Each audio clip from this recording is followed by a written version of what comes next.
The Leafs are making moves, sending down a couple of key players back to the AHL in light of the Conor Timmins return. So I'm going to break that down in this episode of Leafs Digest, as well as John Klingberg. We have a big update on his front, and things are not looking good there. So I don't want to stay tuned, but before we get into that, quick reminder to hit the subscribe button. We notice about 80% of you guys who are watching right now are not subscribed, and we're very close to 5,000. So scroll down if you're not subscribed, hit that button.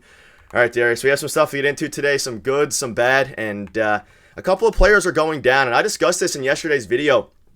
I did not want to see Benoit get sent down to the AHL. I was pretty, clear about that, and unfortunately, it seems like that is the case. As you can see here in the screenshot, Leafs have assigned Bobby McMann and Benoit back to the NHL, and these could just be paper transactions, but it does create enough space to activate Timmins off the long-term IR. And the Klingberg situation we'll get to in a minute, but what are your thoughts on this, Darius? I thought Benoit played well. McMahon also played very, very well. I didn't know if they were going to make a trade to, kind of free up room, whether that was Klingberg or another trade, so that way they could keep Benoit, because he's been very effective on the blue line. But what are your thoughts on this? And I'm a little bit sad, but I do understand, because Timmins had a very, very good last season, and they wanted to get him back as soon as possible.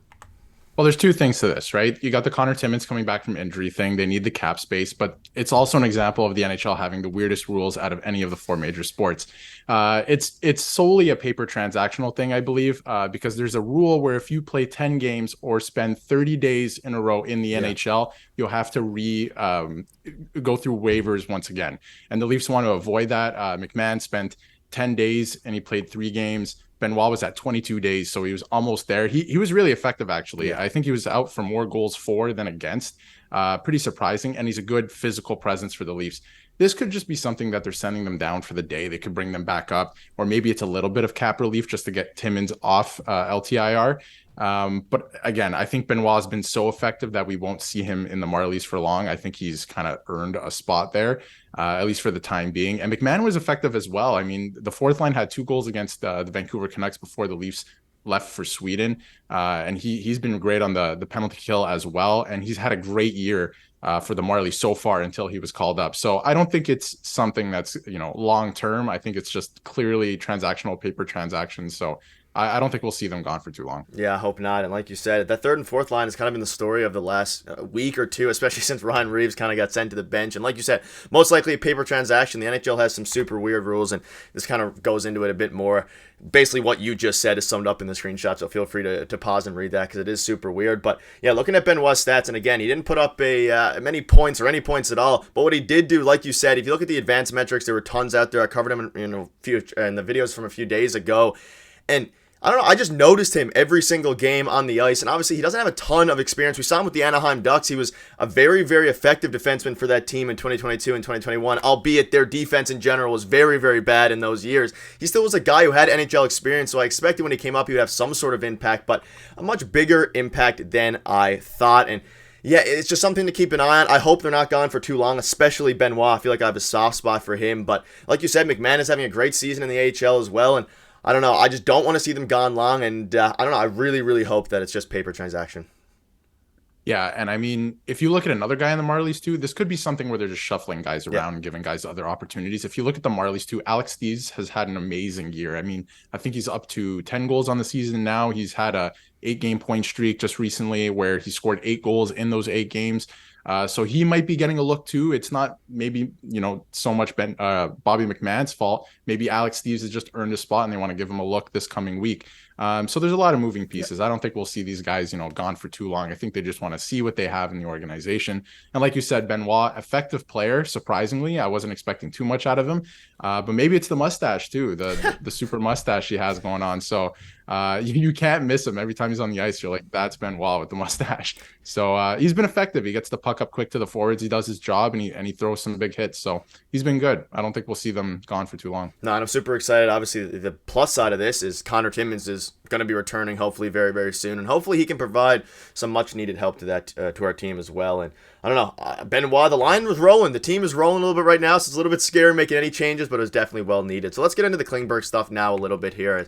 We have a bit of an update on him, and I covered a bit of it yesterday. The situation is still a bit murky, and in these screenshots you saw a few times about the Klingberg potentially going to the LTIR. Darius, I kind of want to get your opinion before you get into screenshots on this. This situation is super weird. I made a video on it a few days ago. I don't even know what to think about it at this point. At the start of the Sweden trip in Stockholm, he was telling the media that he was hoping he'd come back for the second game. And then now it's looking like he might not be back anytime soon. And Friedman did go on his podcast saying we will find out about more of his future this week.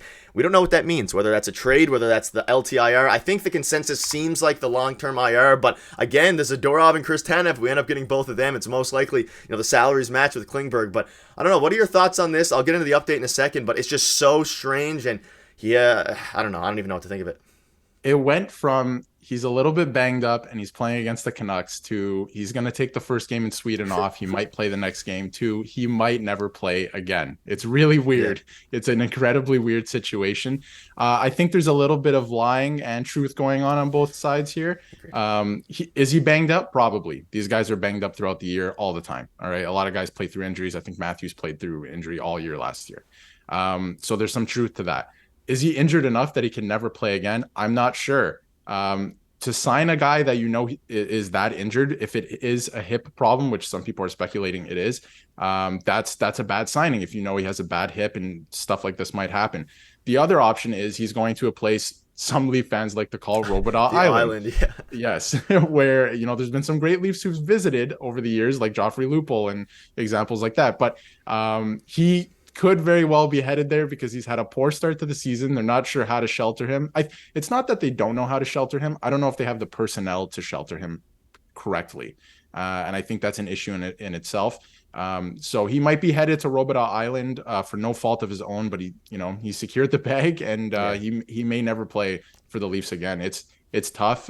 He could be included in a trade as well, just to make salary work. And if the Leafs have to include a draft pick, that's always up in the air. Like we've been talking about the last 2 weeks, there's probably a trade in the works going on here, right? With Calgary.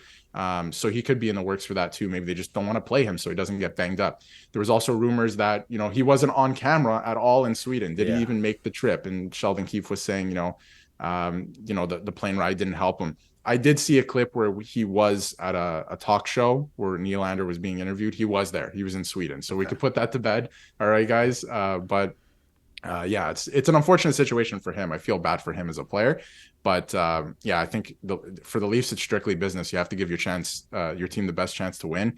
And I think him not playing might be that. And it's been working that way with their fourth straight win. And you mentioned a few key things there. And this is on the Chris Johnson. This is what he said about the situation. He says, I think Klingberg's situation is tough. He tried to play through his injury. He gave an emotional scrum while they were in Stockholm, just talking about how badly he wants to play again and then get to a spot where he can do that. And if you think back to a few practices ago, he was on the ice and supposedly left 10 minutes in, whether that was a re-aggravation of his injury, whether, again, trade talks could be happening. I do also want to make something clear.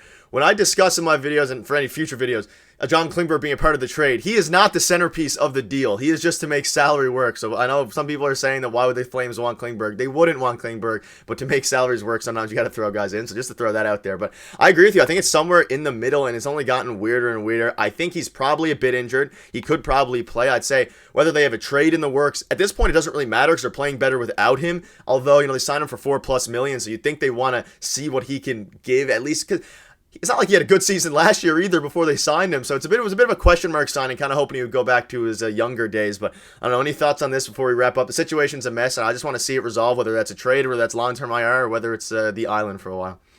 Whatever it takes to make the Leafs better, they have to do, unfortunately, for John Klingberg. He's not what he used to be in his early Dallas days. It's just the fact of the matter. I'm not saying Conor Timmins is John Klingberg of old, but he is a better option at this point, I think, when Conor Timmins is healthy. So him coming back into the picture is not good news for John Klingberg.